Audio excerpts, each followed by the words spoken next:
لحظه افتادن غزال عنایت در تازه ترین کنسرتش. دلیل افتادن غزال عنایت چی بوده است؟ این کنسرت غزال عنایت در کدام کشور برگزار شده بود؟ غزال عنایت اکنون در کدام کشور است و مصروف چی کارگاری است؟ پیام های تازه نوروزی غزال عنایت برای دوستداران و طرفدارانش. من در این ویدیو پیرامون حقایق همین ماجرا خواهم پرداخت. پس در ادامه با کانال دنیا اینفو باشید.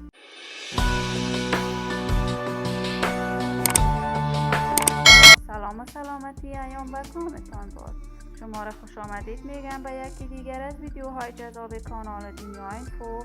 برای دوست شدن با این کانال علامت سابسکرایب را فشار بدید تا از ویدیوهای دیگر کانال دنیا اینفو هم آگاه شوید.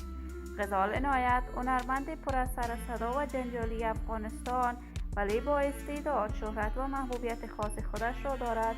بل علاوه طرفداران خاص خودش، رقیبان خاص خود را هم دارد. غزال عنایت همیشه در رقابت هنری با ملکه دلهای افغانستان بانو آریانا سعید بوده است و همیشه خواسته کنسرت‌هایش بهتر و خوبتر از آریانا سعید برگزار شود، اما همیشه برعکس بوده است. چند قبل غزال عنایت در کشور کانادا کنسرت را با جمع کثیر دیگری از هنرمندان افغان برگزار کرد.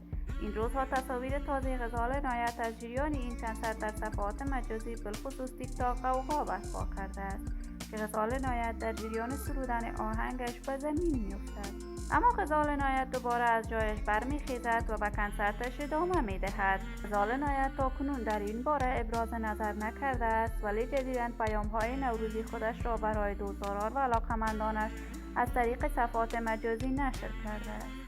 غزال عنایت همیشه در غم و خوشی مردم افغانستان دخیل بوده است و خواستار خوشی و سعادت و لبخند بر لبان دوستداران و طرفدارانش شده است. من آرزوی خوشبختی و سعادت برای غزال عنایت از بارگاه عزت لایزال خواهانم. دوستان و همراهان عزیزم، شما هم نظریاتتان را در بخش کامنت با من شریک بسازید. این ویدیو را با طرفداران و علاقه‌مندان غزال عنایت به اشتراک بگذارید. اگر تا هنوز عضو کانال دنیا اینفو نشدید، پس برای عضویت با این کانال علامت سابسکرایب را فشار دهید. صحت و سلامت برای شما خوبان آرزو دارم. تا درودی دیگر، همتان را به لای من سپرده. موفق و کامگار باشید.